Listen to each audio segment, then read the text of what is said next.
Good morning, everyone. Today I'm in the Edmonton Cemetery, which for some of you, I just could explore these things all day long and know more about history just through the people that are buried there and find some of their ties.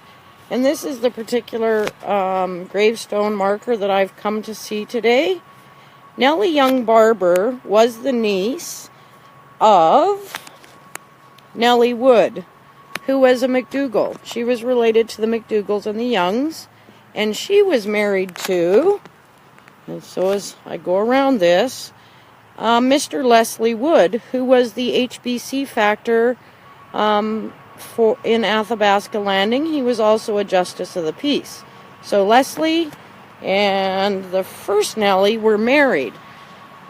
Nellie Young was their niece, and she happened to fall in love with a guy by the name of Captain C.D.A. Barber, who died in Duluth, Minnesota, potentially of the Spanish flu or of pneumonia. So they shipped his body back from there to be buried back here in Edmonton. So how this all ties together, we've already said that Mr. Wood was the HBC, or Hudson's Bay Company factor at Athabasca Landing, but Captain C.D.A. Barber was involved with James Cornwall in the Northern Transportation Company, and they had steamboats that ran from Athabasca Landing to Mirror Landing. So when Captain Barber and Nellie met, they were not encouraged to date, more or less. Captain Barber's father designed one of the Winnipeg City Halls. He's a well-known architect. He was also a bit of a fraudster, we'll say.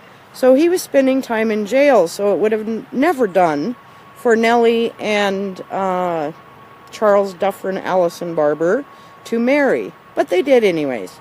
So they had several children together, and it's actually a tragic story because when Captain Barber went off to war, he then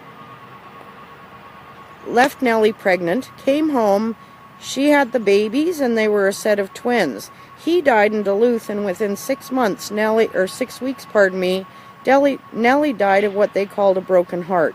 So the family was dispersed amongst other relatives, but their marriage and their love affair actually lasted about as long as Mirror Landing, which you'll no longer find on a map, but you will notice in Smith, Alberta, that many businesses are called Mirror Landing, such as the Mirror Landing General Store. That's because Mirror Landing was originally located across the Athabasca River from Smith. So there's today's short impromptu history lesson on how so much of northern Alberta is tied together. And we've done our best through search functions to start putting out those little spider webs so you can see how all of northern Alberta interacted with each other in our histories. So if you'd like to download it, www.historycheck.ca, and start enjoying the history of northern Alberta. Thanks. Have a great day.